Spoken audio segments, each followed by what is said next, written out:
In today's world, video is the most effective content. In 2021 alone, 80% of all content consumed by users was video. If today you don't make video about yourself, about your product, you're losing positions in your business. Afrique Today production invites you to create a video of any complexity. Are you an aspiring blogger, artist, musician, and you want to surprise your audience? Or are you an ordinary person and want to create a family story? Then our team will be able to create a video for you with unique quality, reported shooting, individual shooting, studio shooting, entertainment videos, corporate events. All this we can do for you in the best quality.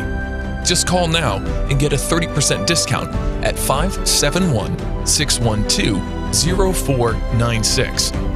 571-612-0496. Afrique Today, the best of digital TV. Do you want to promote your business? Do you want to talk about your nonprofit organization? Do you want to talk about your culture? Introducing the online web TV, Afrique Today. We are live every Sunday at 3 p.m. You can watch us live at the same time on 4 platforms: Facebook, YouTube, Twitter, and using the Afrique Today app. Download our app today for Android or Apple. Promote your business today. For more information, go to www.afriquetoday.com. Afrique Today, the best of digital TV.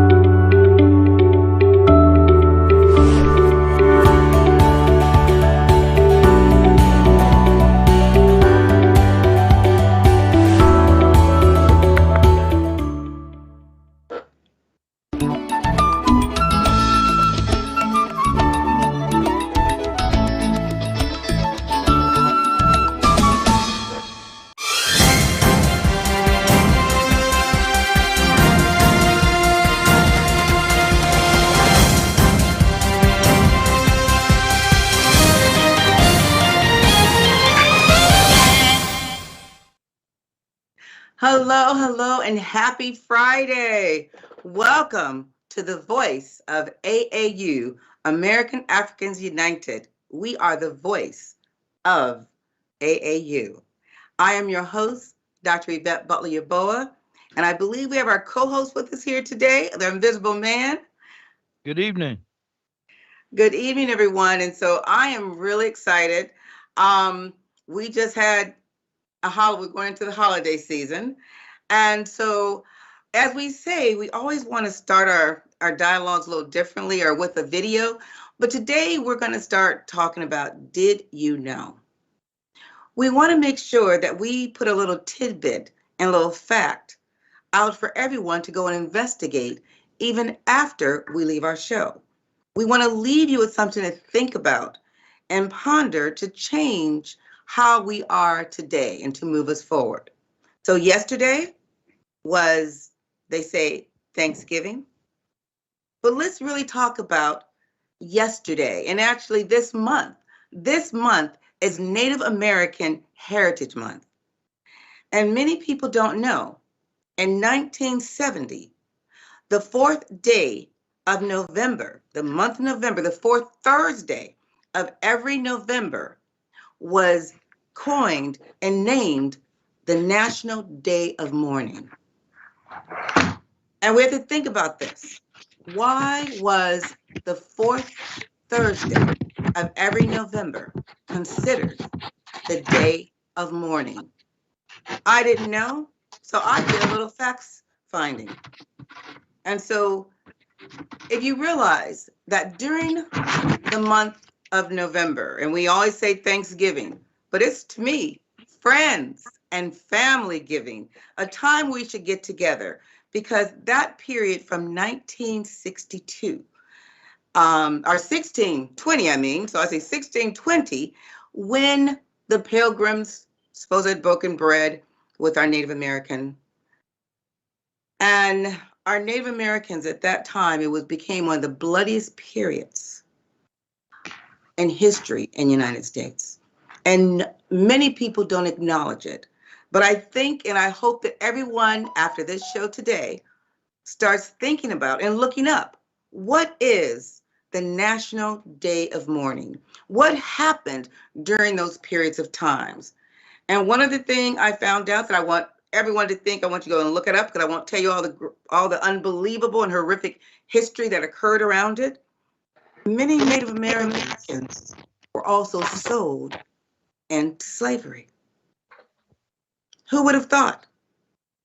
Well, just a tidbit of did you know? Because I didn't know, now you know, now you can go and investigate an inquiry on what really happened during that period of time in history and what happened to our Native American brothers and sisters. And hopefully by commercial time, you'll be able to see a quick video of some history that was also told. But without further ado, we are very, very excited to bring back by popular demand. I had a lot of calls, a lot of emails, people wanting to hear Brother and Honorable Omali, Chairman of the African National. Now, see, I'm gonna get this all crazy because I said we've been going through a lot of talking right now. So I'm gonna actually have you tell us more about. He's the chairman of Black is Back. They had their convention actually the first week of November, and we want to know what happened during that convention and what was it all about, what was it for, and I want you to tell us a little bit more about yourself and really tell us about what is Black is Back, because we didn't get to hear about that. And so I say back by popular demand, and I'm really excited because this is going to be, I think that most of us who are out there watching today really don't know what is Black is Back, how to get involved, how did the convention go, where do we go from here? And then we're going to talk a little bit about some of the current events that will have a major impact on not only African Americans, African descendants, but it will have a very major impact on people of color in this country here as we see it now. So I want to bring on our guest, Honorable Chairman Omali of Black is Back. Brother Omali, thank you for coming on again today, and I am really excited. I want to hear, could you please tell us a little bit about what happened at the convention? Why was the convention even held? And where do we go from here? First of all, I want to thank you so much for allowing me to be with you again. The last time I was with you, it was an extraordinarily enjoyable moment. And so I want to thank you. But the Black is Back Coalition is an organization that came together in 2008. And it came together not too long after the election of Barack Hussein Obama as president of the United States. It was on September 12th in Washington, D.C. And it was pulled together because at that time, our movement suffered from a lack of focus. That is to say, the struggle of Black people in this country. We had gone through this process of a civil rights movement where there was an understanding of what it was that we were about. And then we went through what was characterized often as the Black Power movement. And we saw that come under major assault, assassinations of people like Malcolm and Martin Luther King. More than 30 members of the Black Panther Party were killed in 1968 alone. Others of us, were jailed, etc. And then Obama was elected, and it was characterized, his election was characterized as a post-racial era, that somehow the racial questions had been resolved. But at the same time, well, Honorable Omali, I'm sorry. I'm going to interrupt you really quickly, only because your camera is frozen. And I'm not sure, and I think our viewers are not, they're seeing a frozen camera of you. Right.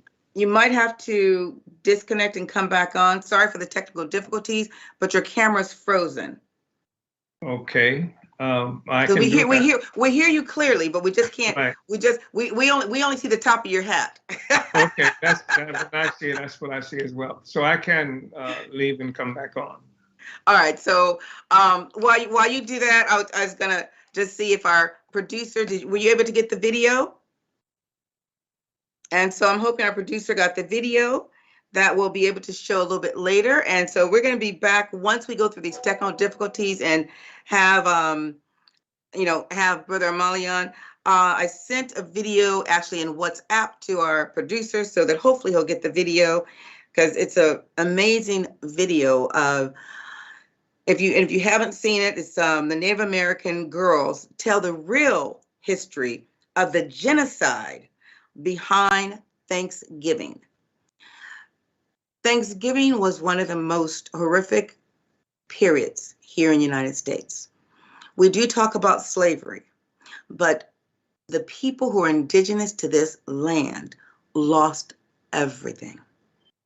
The majority of them were wiped out.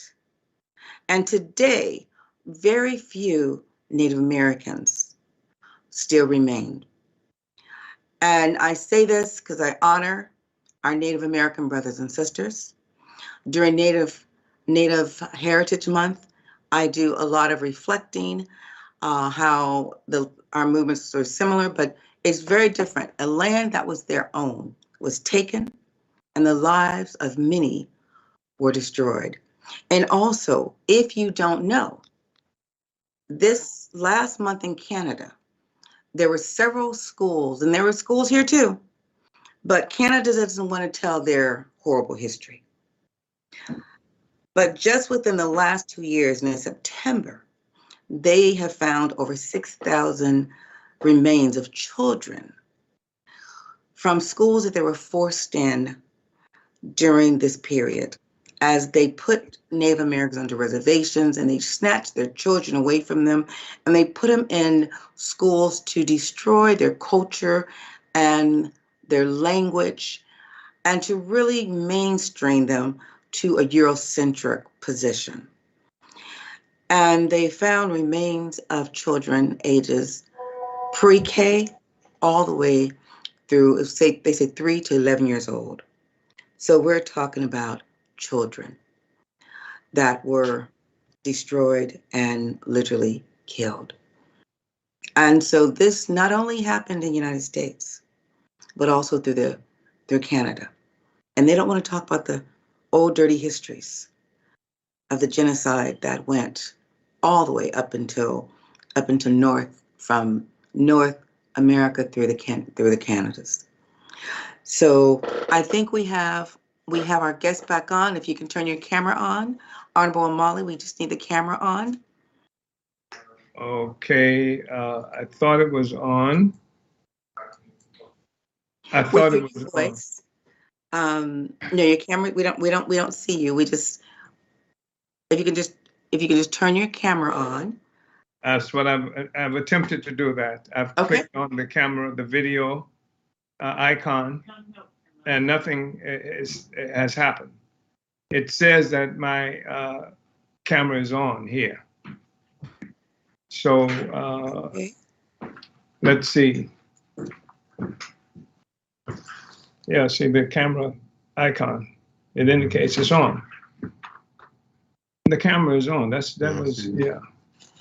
I don't understand, sister. The camera is on. It's indicated that's on where I am. Looking at the screen, it shows that the camera is on. Okay. Well, let's see. So I can't see you. Let me. Oh wow! What happened just now? All right. So let's look to see what's. Well, we do have your voice. So and hopefully we'll get our camera working. Let's see. Well, let's take a really quick break, and we're gonna come back. And audience, we're gonna take a quick break. We're gonna try to get these technical difficulties worked out. So we're gonna take a quick break and show you a few commercials, and let's try to get our cameras all working. Producer, can we take a quick break? There's nothing I shall change. Could you go to Change the. Okay, let's see. I'm trying to see. Let me go here.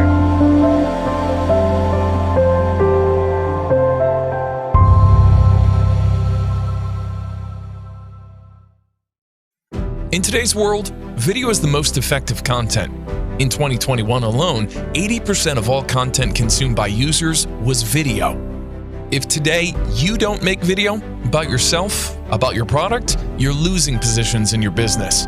Afrique Today production invites you to create a video of any complexity. Are you an aspiring blogger, artist, musician, and you want to surprise your audience? Or are you an ordinary person and want to create a family story? Then our team will be able to create a video for you with unique quality, reported shooting, individual shooting, studio shooting, entertainment videos, corporate events. All this we can do for you in the best quality. Just call now and get a 30% discount at 571-612-0496. 571-612-0496. Afrique Today, the best of digital TV. Do you want to promote your business? Do you want to talk about your nonprofit organization? Do you want to talk about your culture? Introducing the online web TV, Afrique Today. We are live every Sunday at 3 p.m. You can watch us live at the same time on 4 platforms: Facebook, YouTube, Twitter, and using the Afrique Today app. Download our app today for Android or Apple. Promote your business today. For more information, go to www.afriquetoday.com. Afrique Today, the best of digital TV.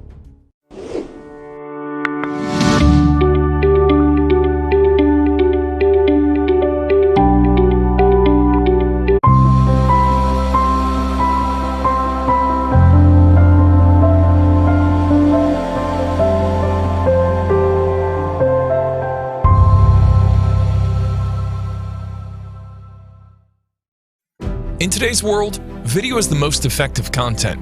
In 2021 alone, 80% of all content consumed by users was video. If today you don't make video about yourself, about your product, you're losing positions in your business. Afrique Today production invites you to create a video of any complexity.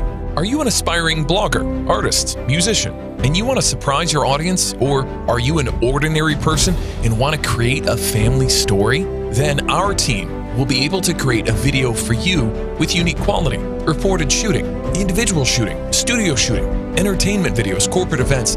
All this we can do for you in the best quality. Just call now and get a 30% discount at 571-612-0496. 571-612-0496. Afrique Today, the best of digital TV. Do you want to promote your business? Do you want to talk about your nonprofit organization? Do you want to talk about your culture? Introducing the online web TV, Afrique Today. We are live every Sunday at 3 p.m. You can watch us live at the same time on 4 platforms: Facebook, YouTube, Twitter, and using the Afrique Today app. Download our app today for Android or Apple. Promote your business today. For more information, go to www.afriquetoday.com. Afrique Today, the best of digital TV.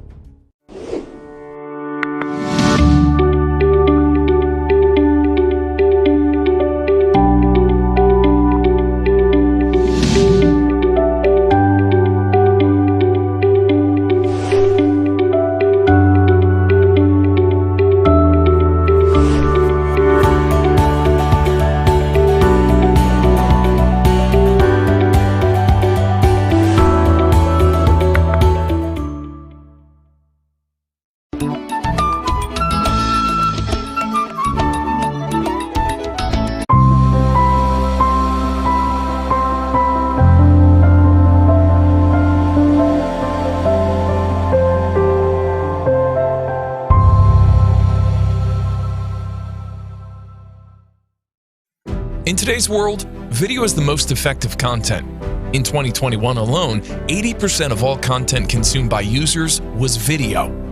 If today you don't make video about yourself, about your product, you're losing positions in your business.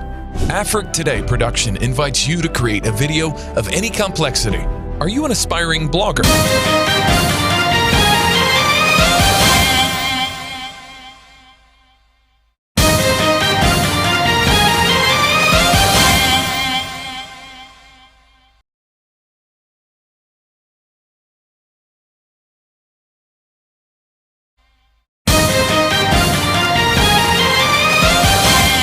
artist, musician, and you want to surprise your audience? Or are you an ordinary person and want to create a family story? Then our team will be able to create a video for you with unique quality, reported shooting, individual shooting.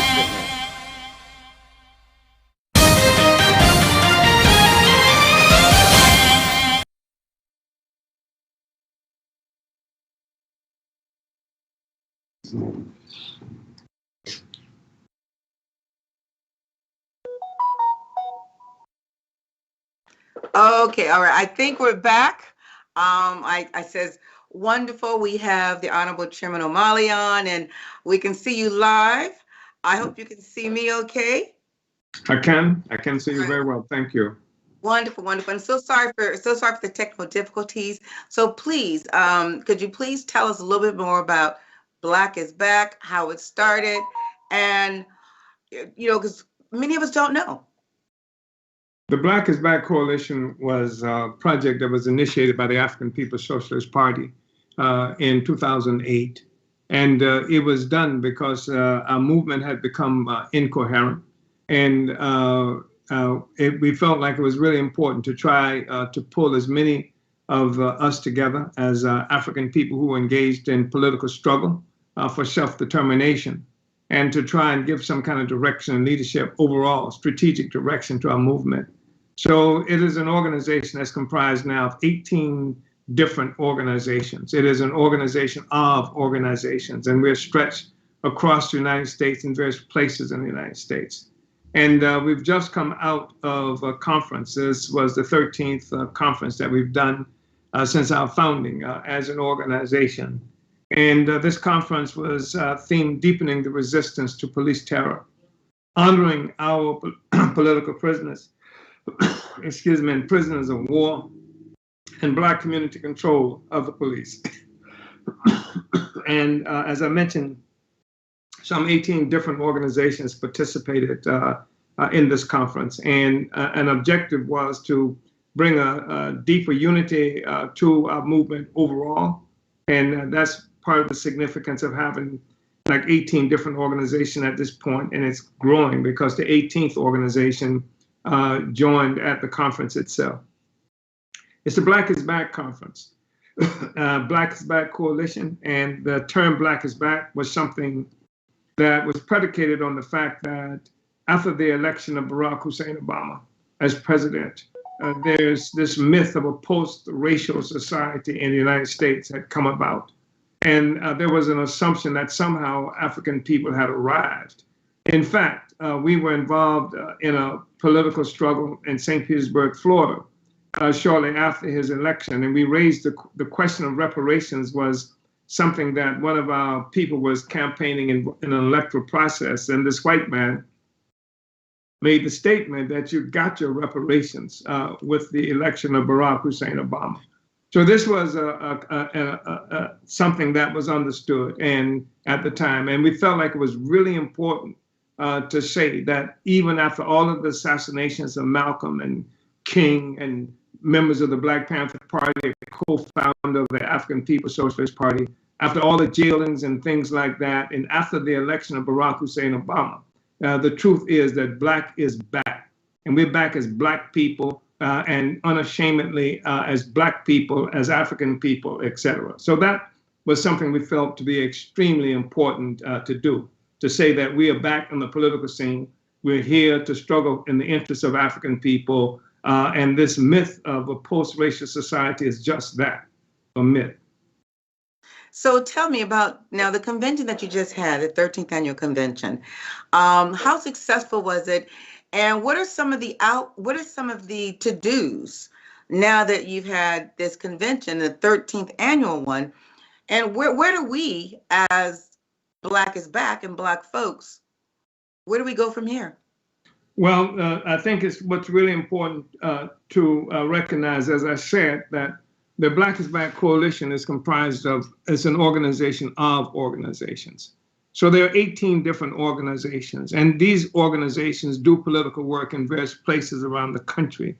And one of the most important being in Louisiana, headed by a wonderful sister, Belinda Parker Brown. And as you may know, Louisiana right now is significant for a number of reasons, including having one of the largest prison populations in the world and highest rate of COVID infection in the world, and just a lot of other criminal attacks on Black people in general. So, and what happens is the Louisiana United International, which is the organization in Louisiana.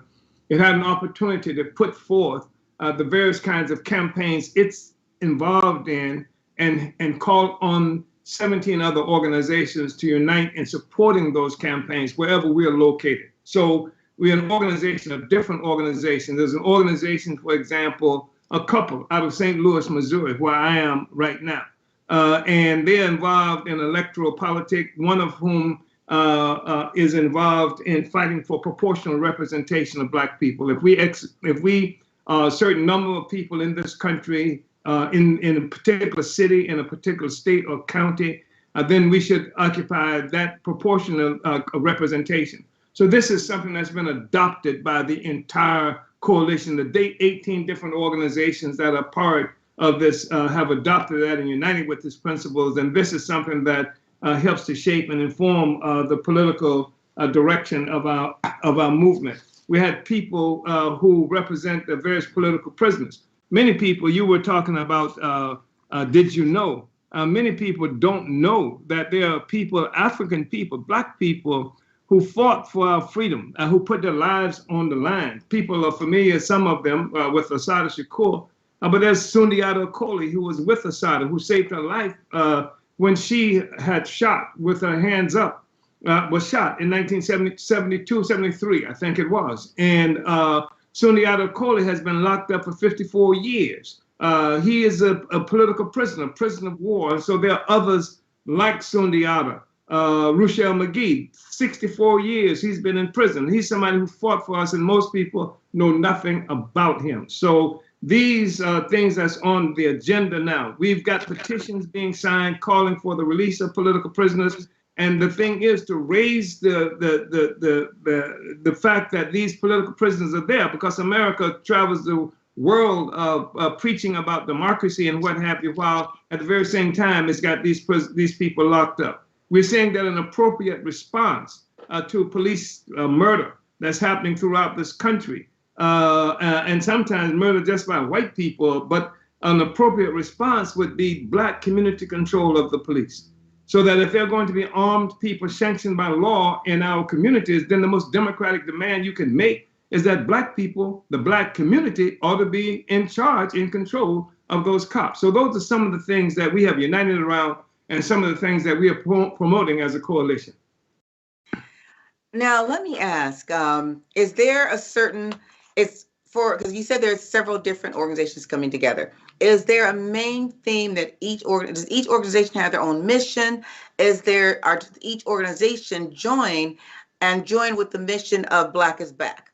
So tell me more about that, because if organizations wanted to be part of Black is Back and they have their own missions, how do they seem to come along with, how do they join your organization if they feel they want to support it, and can they still carry their own mission, basically?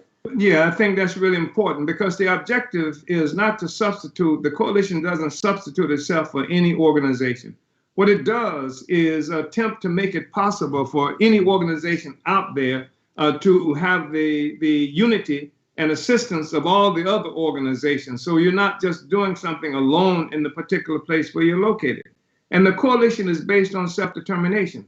We say that the highest expression of democracy is self-determination, that every people need to have the right to be self-governing, in charge of their own affairs and what have you. So this is what all of the 18 members of this coalition have united with.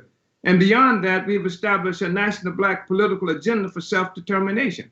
And so this is a political agenda that we call on people to unite with. So even if you get involved in electoral politics or something like this is what we hold politicians accountable to. For our own community, as you know, people in our own community run for office declaring that they're running for us, and we see too often that that's not the case at all. And then certainly other people who are running for office, they take our votes, they do nothing. So we want to hold them accountable to a national Black political agenda. And this political agenda came about as a consequence of a year-long work where we had state conventions in something like 11 different states in the District of Columbia. And then we had a national convention in Washington, D.C. to adopt this national Black political agenda for self-determination. People voted on it. And so people should go to blackisbackcoalition.org, blackisbackcoalition.org, and you can get this National Black Political Agenda for Self-Determination and much of the other information that I'm talking about here. Wonderful, wonderful. And so the organization can keep its own mission too, as well, correct? If they want to support your oh yes, support oh yes. Okay. Yeah, what they have, the only thing that's asked is that there are principles of unity. For example, self-determination is a fundamental principle that, believe in the right and the absolute necessity of African people to be self-determining. And that's the highest expression of democracy. What kind of democracy can you talk about if Black people or other people are not self-governing self-determination? That's the thing that we say that this movement has to be organized around. So that's a critical thing. And there are other principles of unity. And as I said, the National Black Agenda for Self-Determination, these are guiding documents that we have. And again, they're easily accessible, blackisbackcoalition.org. Anybody can get that information. And we want people to join. As I mentioned, one organization joined during the actual conference itself. And this is an organization comprised by a lot of young African women who have been involved in this struggle because, as you know, this department, they're in various agencies throughout this country take the children of African people, and they're supposedly looking out for the welfare of African children. This is happening in snatching up children. It's almost like slavery all over again, where our babies, are being captured, by these institutions. So, and that's their primary mission. So when they come into the coalition, we don't make an offensive against that mission. We incorporate their mission into the overall program of the coalition. And now they're not just that group of people by themselves. They have a relationship with 17 other organizations who include their mission as a part of the overall work that we do. And you can also join internationally, correct? International organizations could come on board. We have an international organization, and there was for a while very active. We Are Patrice Lumumba Coalition was a part of it, and that was based primarily out of England and France, where a lot of Africans, particularly from Congo, were connected with the coalition. They're not that active now, but yes, internationally people can join this because African people, I mean, if you look at the principles, they call for reparations, they call for payback to Africa for what has been stolen from Africa. I mean, these are basic parts of the program. It is international. It deals with the whole question specifically of Africans, but it also deals with the issue of the illegitimate white nationalist settler state of Israel, and the fact that the Palestinian people face some of the same contradictions that you talk about happen to indigenous people here. In fact, the people who stole Palestine took some lessons from what happened to the indigenous people right here in what we call the Americas. Yes, and on that note, when you talk to indigenous people here in the United States, I think we do have that video that I want to share. I want to share the video so that people can just think about what happened to the indigenous people. And I always tell people, the more melanin you have in your skin, the more atrocities have been done to individuals, and it's all across the globe. Because I was watching an article just recently about just some of the things they did in India, and the more melanin skin, the more melanin you have. I don't know what it is about our melanin, but they're afraid of our melanin, and our melatonin is in your skin, and the more you have, the less opportunities you are given in the Eurocentric world. So I think we have the video. So we're going to do a commercial break and show the video, and they're going to come right back. And I want to talk more about the indigenous people. And then also we want to talk about some of the things that are going on today and how it is affecting us in this current climate and what we can do and how we're going to move forward. So let's take the commercial break and show the video, and I'm hoping that our producer is ready.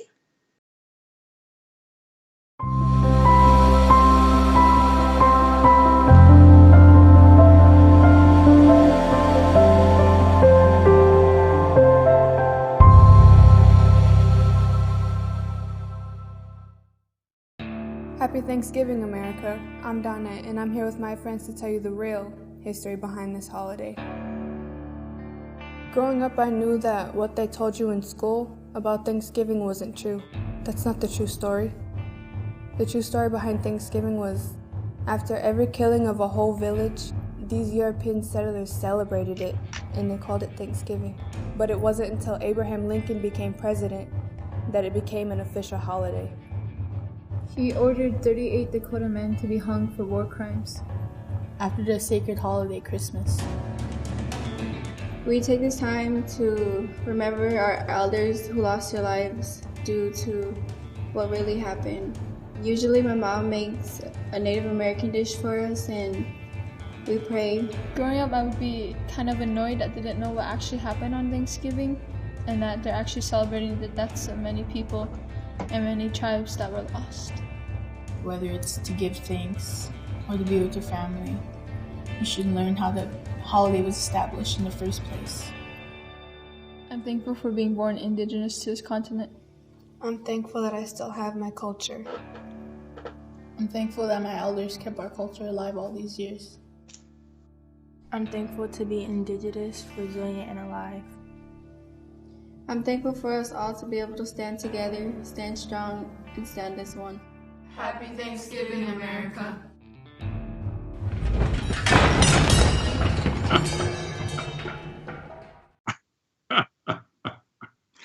And thank you so much for showing that. I loved that little clipping. The young ladies have done that, and they've done a lot more on just some of the atrocities that have been done to Native Americans, and have a video and a website that you can go and watch a lot of their things. So just give us a little bit of your feedback. What do you thought about that video and some of the, I think it's really important. I think it's really important. It's important to African people as well, because what we're looking at when we talk about what happened to and happens, not just happened, but happens to the indigenous people in this land is part and parcel of what happened to African people too. We see Europe leaving Europe, an impoverished and disease-ridden, unfree Europe, and striking out in the world. They were on the coast of Africa from that period of time, looking for richness there. They traveled, especially Portugal, for long periods of time, even years and years before what they characterized as slavery. They were there. And of course, they went to the Americas, what we now call the Americas. That's a white man's name. The indigenous people didn't call it that. And they settled here. And what we saw, though, was a whole process that included us creating a global economy. It's a colonial economy that continues to exist today, even through neo-colonial iterations. So the whole world economy, that's what we're looking at. The indigenous people are suffering from that. But I was in the 80s, I was with the Diné people called Navajo in Arizona. And they were preparing for an assault by the federal government. In fact, they were preparing to defend themselves with arms because the federal government had determined that there was uranium on their land, and they wanted to move them again. This is a typical thing that's happened with indigenous people. And we talk about what happened. We talk about the fact that millions of dollars were given by the United States government for white people who brought in the tops of the indigenous people's head that they call scalps, because the process was to exterminate the indigenous people, and you prove that you've exterminated them, men, women, children. Of course, children, you got less money for the top of the head or scalp of a child. But this was something that there was a whole part of the process of developing the world economy that we experience even today. That hasn't been overturned. So I'm really sympathetic and really happy to see growing consciousness and awareness of what has happened to the indigenous people who usually don't get talked about at all unless they're in the room. Yes, and and it was interesting because I decided I wanted to really talk about this because I work with young people and I try to have them think beyond their world that they're in and think beyond to think about other cultures. And the Native Americans had such a similar history that we had as African people, especially when you think about the continent and colonialization, how they went in and just took over and still are occupying many areas of the African continent in their own homeland. And, not even talk about the ones who they brought here through the whole mid-Atlantic slave trade, but just those who are even still on the continent who they've killed and wiped out and basically took over their land. Yeah. I want to jump in. Yes. Yes. The elephant in the room. Since the discussion today, I've heard people of color, African, Black. Are either of you aware of the term Afro-descendant? I'm aware of the term. Yes. Dr. Butler? Yes. Did you know that is the legally accepted identification for us within the United Nations? Yes. That we are known officially as Afro-descendants. So the second thing, as the tape played about the young ladies, they talked about culture. You see, we as a people who were taken from Africa and brought to the Americas, we have adopted the Caucasian culture. And that is the problem today. So, Chairman, here is my single question for tonight. What is the plan for us as a people? How do we right this wrong? The term reparations was mentioned, but, and I say this is actually a two-part question. Can we get reparations from the United States, or must we go to the United Nations? And thirdly, so it's a three-part question. Actually, four. It's a complex question, and I'll be through in a second. Can we see daylight by asking our oppressor for any help? Or do we need to go to the world? And are you aware who has addressed our sojourn in the halls of the United Nations? Do I need to repeat that? Well, first of all, let me say, I'm sorry. Go ahead. Do I need to repeat that? Yeah, you can repeat it. Okay. Reparations is on the table. Do we sue the American government or we go to the UN? And are you aware of someone who has addressed the United Nations concerning our sojourn? And second, identity. I'm not an American. I'm not an African. I'm an Afro-descendant. That is the international definition for us. Go ahead. First of all,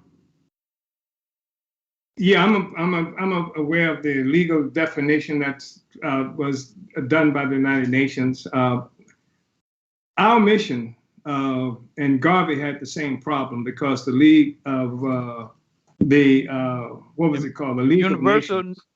Oh, the League of Nations. Yes, sir. The forerunner to the UN. Gotcha. Go ahead. Yeah.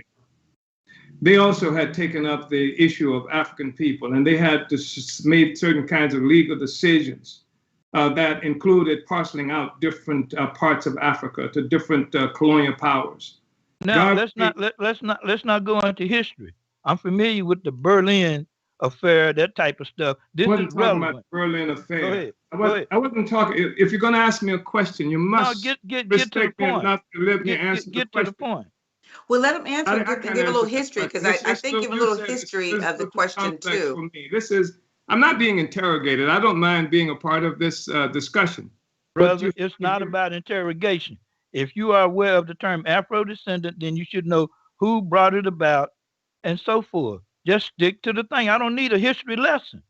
But maybe our audience might need one, because I don't think people know about the Berlin Conference, what that is. He talked about it on the last program. I wasn't going to talk about the Berlin Conference, sir.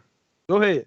I'm talking about the League of Nations, which was, as you mentioned, a predecessor to the United Nations. And it had made certain legal determinations about who African people were. It had decided that certain European countries should get custody of Black people. Garvey's position at that time, because he was fighting for what? The redemption of Africa.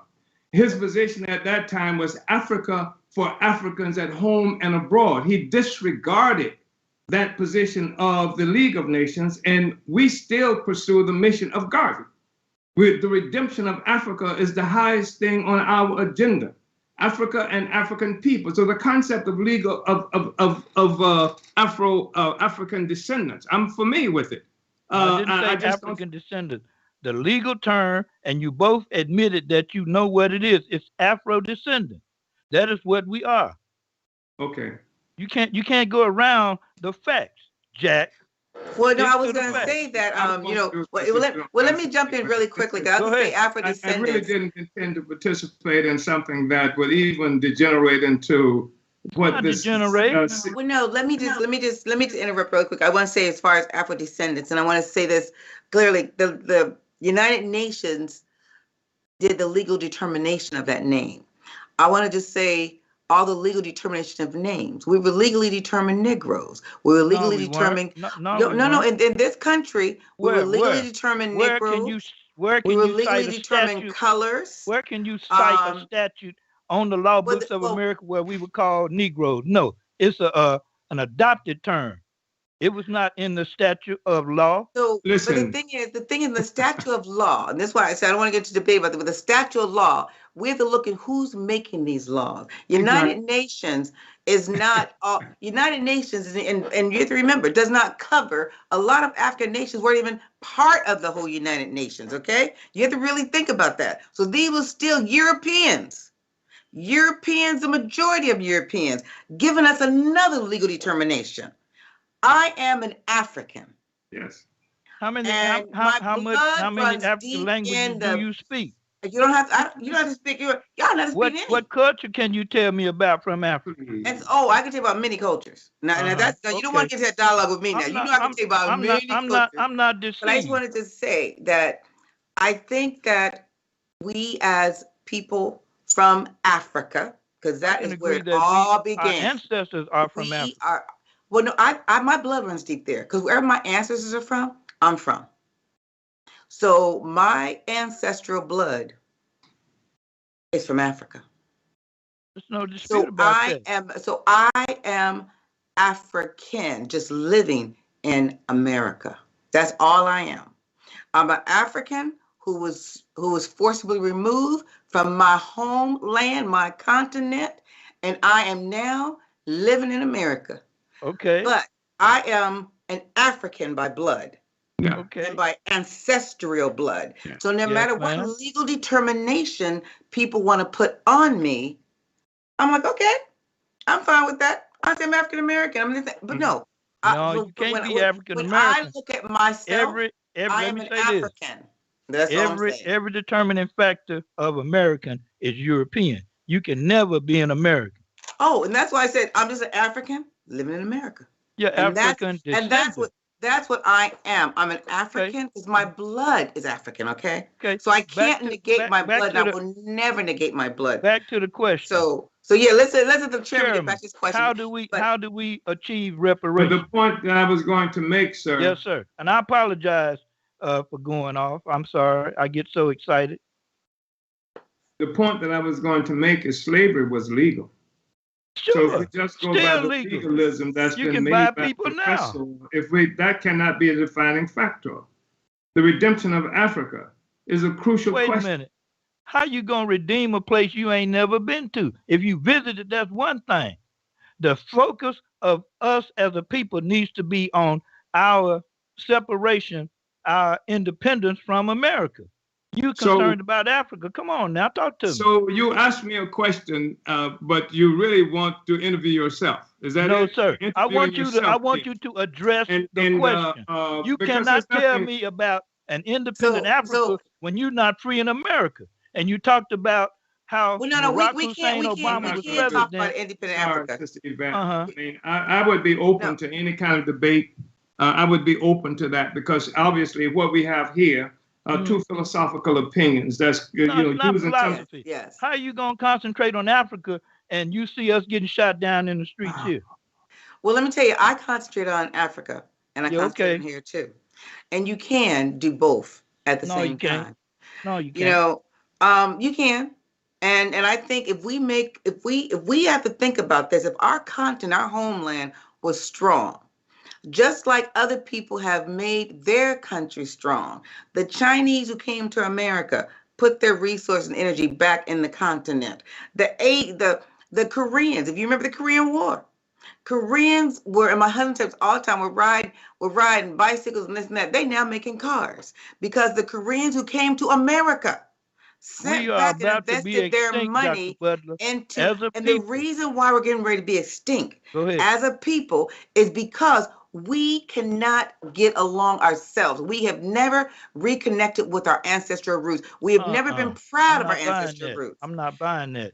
Well, I tell you honestly, if you think about it, you look at things, hey, and you might not buy it, but we have to get there, and we have to support the continent. And once we start doing that, charity starts at home. Charity starts at home. And where is our home? Where you were born?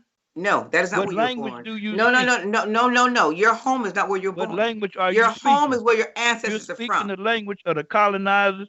You are from this continent, and where your ancestral blood is from. A way to survive outside of America because she is gone. Well, I believe Africa is my home. And I believe, because my blood runs deep there, and I can't say anything more. Ancestral blood is there. Chairman? So let's let the chairman answer the question without any interruptions. Go ahead. Chairman, we are so sorry. So please answer the question. Sorry. Come on, Chairman. Sister Yvette, just in terms of, I would tell you how we deal with the issue of reparations, because we think that the question of reparations is something that revolves around what African people ourselves do and what we win politically. I think people will sue for reparations, and I don't mind them suing. And they will ask different governments for reparations. I don't mind them doing that. But ultimately, the reparations issue is a revolutionary issue. It is the function of the revolution, a function of the liberation of African people. It is the function of taking back resources that have come from Africa, including human resources, that instead of working to build in Africa, we're working in Louisiana and working in the United States and working in the Caribbean and various other places like that. So for us, the question of reparations is something that will be realized by African people ourselves. And so we do a lot of work for reparations. We've built institutions throughout this country. We have an amazing Black Power Blueprint project right now in St. Louis, where we're rehabilitating an entire community through the question of reparations. And this has come through having won many of the settlers here in this country to pay reparations to African people and the programs that we've initiated for economic development. So we're for the question of reparations. We just don't think that the government is going to be the institution that makes it happen. We think that the people are going to make it happen. We think that African people are going to make it happen, and people who unite with this as a revolutionary project. I don't know too much more to say about that. Sue, if you like. We're not opposed to people suing. We don't rely on suits. So go to the U.S. Congress. There's this H.R. 40 that people are raving about. We're not opposed to that. But we don't think that's going to be the thing that will happen. The best you can get from the Congress is going to be some glorified modern welfare or poverty program. That's not what we're looking. Africa has, the damage has to be repaid to Africa and African people. And that's different. And that means taking back all the resources stolen from us. It's not going to be given to us. Some are going to be given as a means of trying to prevent the inevitable seizure of our resources that will have to come as we attain the political power, organizational power to do that. I got a very simple question for both of you. Where are the most intelligent people who look like us? What part of the world are they? Africa, of course. No, man. No, man. Oh, well, you know, No. I says, well, I'll No, say man. Africa. So, No, man. No, man. because You know better civilization than that. started that, and I think It may have, think it but is. So we came here. The most intelligent people on the planet who look like us are right here in this country, and that's why everybody want us to be a part of their thing. But we need to be a part of our own thing. The nature I think we have to agree to disagree. The nature, I don't agree of this discussion argues in a very serious way against your assumption that the most intelligent people, African people, are here in this country. I mean, the nature of this discussion argues in a very serious way against that assumption. Tell me how. Because there's nothing intelligent that's come from your mouth since we've had this. But that's not true. So, yeah, but let me tell you, we have people actually all the way in Ghana watching. I'm on someone just WhatsApp me, and I want to thank her for watching and being able to get on. They had problems getting on today, but we have people all the way in the motherland actually watching tonight, and it's pretty late on their time. So thank you out there for watching us today. And like I said, people can WhatsApp me if you have any questions. Unfortunately, our call-in number wasn't available, but we do have, they can WhatsApp me. They can send questions in to my email. I'm always on that. But I am really glad that Chairman's here today. So, but Sister Yvette, may I just make just a couple of points? And then yes. One, the question of who we are as a people is something that's made manifest by the fact that the African People's Socialist Party has created the African Socialist International. As an organization, we exist not only in the United States, we're in the Caribbean, we're in Jamaica, we're in the Bahamas, and we are in various other places, Caribbean, French-speaking Caribbean. We are in South Africa, we are in Ghana, we are in Sierra Leone, and various other places on the continent of Africa as one African people. So it makes moot the question, the argument of whether we are Africans. All of us are part of Africa. Some places in Africa, they speak Zulu, and they don't speak Zulu in other parts of Africa. We part of this. We part of the American. That was the basic point that I wanted to make, Sister Yvette. We as an organization, you can create a picture, but it's not true. With African people around the world. We need our own country. We need our own country. Are you for that? Africa is our country. No, sir. No, sir, it's not. Well, Africa is our. I believe Africa is our country as well. No. So what we'll do, brothers, we'll agree to disagree. So we have to agree to disagree because you think we need our home country over 400 years. And we don't have our own country. We need our own country. That's what you should be fighting for. Well, I think we do have our own country. The redemption of Africa is what we are fighting for. Brother, you cannot redeem Africa. You are not African. Okay. If you have your own country, then you have something to stand on. Africa is my country, and I've been forcibly removed from it. The people whose country this is not are people who were chased out of Europe by disease and poverty. That's how they came to be here. That's how they got to Africa. That's how they stole everything and imposed their will on other people around the world. And then on the dollar bill. This country is indigenous people's country. Whose face is on the dollar bill? This is the white man's country. He took it and brought us over here, and we cultivated and worked it. And that's what you just said. We did take it, so it isn't. And he took us and brought us here, and we don't want to leave. But it wasn't our country. It wasn't our country, and it's not our country, and it's not their country either. Just because you take something from someone doesn't mean it's yours. You know better. That's one thing you have to say. Just because you take, that's still white man's law, right? No. That's white man's law. Who made that law? Go ahead. Who would have to have a law that says 9/10 of ownership is possession, except somebody? It's reality. It's reality. Pull out a piece of paper to spin. It's got a Caucasian face on there. You go to the continent, it may have an elephant. It may have something that shows you where you are from. You know. No, it has black people's faces. It has black people's faces. It has black people's faces. They have elephants on them too. No, they have black people's faces. It's like we have a pyramid. They got eagles on the one they use here. Sure they do. Yeah, and they go back to Rome. And whatever. Let me tell you, but they have black men's faces on their dollar bills. They do. So, you know. What, in Ethiopia, who they got? Haile Selassie? No, I'm talking about just Ghana. It has all the big six. I'm talking about. I'm loving it. You know, Ethiopia, there's a big does six. it have Haile Selassie? Chairman, you been to Ethiopia? No, I've not been to Ethiopia. Now I do have Ethiopian coins. Let me see. I've been there, and so Haile Selassie on it. They do have black folks on their things. I don't know if it's Haile Selassie, but they probably do. But they have black people on their money too. They have black faces on their stuff. Yes, ma'am. So just like South Africa, even though it was ma'am. the rand for so many years, they've changed the rand up. So you got to think about it. If you ain't seen those bills, and they do have us, they have us on there, because I consider myself African. So they do have me on their bills. No females yet. So I'm looking for that. But they do have a lot of males.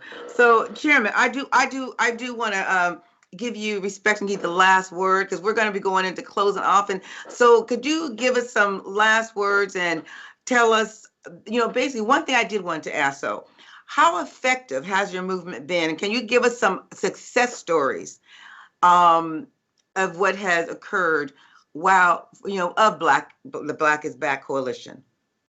Well, as I mentioned, the Black is Back Coalition is something that was initiated by the African People's Socialist Party as a part of a strategy to pull African people back together, to give us a coherent message and direction.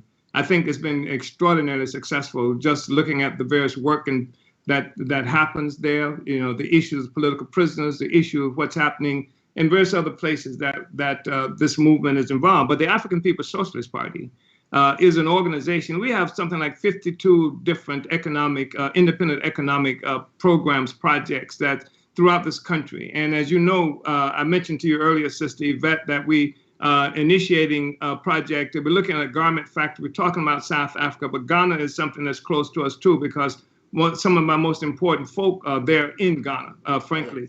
And I don't think that's a small thing. And major project, as I mentioned earlier, not the only one, but a major project, and you can find this Black Power Blueprint.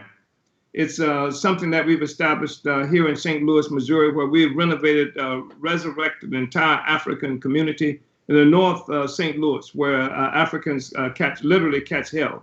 So, I mean, it's been not enough time to say some of the things that I would say, but I just want to appreciate. I would hope that people would come to blackisbackcoalition.org. On January 8th, 2022, the coalition is going to be doing a year in review. So some of the stuff that you're talking about, we'll be elaborating on with the 18 different organizations. On April 9th, one of the things that we'll be doing with the coalition, every year we hold an electoral campaign school where we teach ordinary folk how to engage in electoral politics, with self-determination being one of the things that has to be fought for whenever we engage in electoral political work here. That's going to be on April 9th. You can find that. And so people can go again to blackisbackcoalition.org, blackisbackcoalition.org, get that and other information. So I hope to see you and others on January 8th, where we'll be doing this year in review, talking about what the coalition has done over the year. Uhuru. Thank you so much. Thank you, Chairman. Now let me ask, will that be video? Will you have an online or Zoom so we can zoom in? Because that's gonna be the worst month the coldest month, and everybody will be sick. And we have a new variant out. I just wanted to say, just put it out there. People probably haven't heard. From South Africa again, we have a new COVID-19 variant. Yeah. That was announced today at 2:00. Yeah. So I hope you have a Zoom. It's going to be Zoomed, and people can get the Zoom link and all that information by going to the coalition website. And also, I do acknowledge some of the things that you wanted to talk about in terms of Rittenhouse and whatever. It is an important issue of what's been unleashed against African people right now. As you saw that, even the judge was a part of his defense, so Rittenhouse defense. And so there are very serious issues that we're confronted with right now. And I hope that people will go to blackisbackcoalition.org And again, on January 8th, we'll be doing a year in review, and hopefully we'll be talking about many of the things here that we didn't get an opportunity to talk about right now. Thank you so much. I want to thank you, Chairman. And you're going to have to go to Ghana with us. You know that, right? Oh, well, you know, I'm ready. I mean, I'm packed. You know. Wonderful, I told you, I have a sister-in-law in Ghana. My sister-in-law, my brother's wife is in Ghana. You know, so I'm packed, ready to go. All right, wonderful. So we're gonna take you back with us, and so I'm really excited. I want to thank you so much for being able to come on again with us today. And we're gonna have to have you back on. I want you as a regular, because we got to get more facts, and I want to hear about more of those people who are incarcerated, who we need to start protesting for these political prisoners. Because we always going out trying to get everybody else out of every other jail in the world. We need to focus on the people of here in our country who are here, and not only our country, people here in this country, I should say. Here in our country. I rephrase that. The people in this country where I now currently reside, making sure they come out. Second? Yes, I want to speak in tongues. This is a different tongues. Yeah, this is a different language. I've been touched by the Spirit. The political power grows out of the barrel of a gun, and it's a statement from Chairman Mao. It's Qian Gan Zi Li Mian Chu Jin Chuan. But you see, the political power that we need does not really grow out of the barrel of a gun. It grows out of us. If we stand united as a people, we can be successful. And I say we need our own country, and I'm standing on that. Thank you. I say we have our own country that you need to stand on. Come on. Yes, correct. Where? Thank you so much. And we'll end on right? To be continued. And we'll say Africa. So everybody knows the first letter of the alphabet.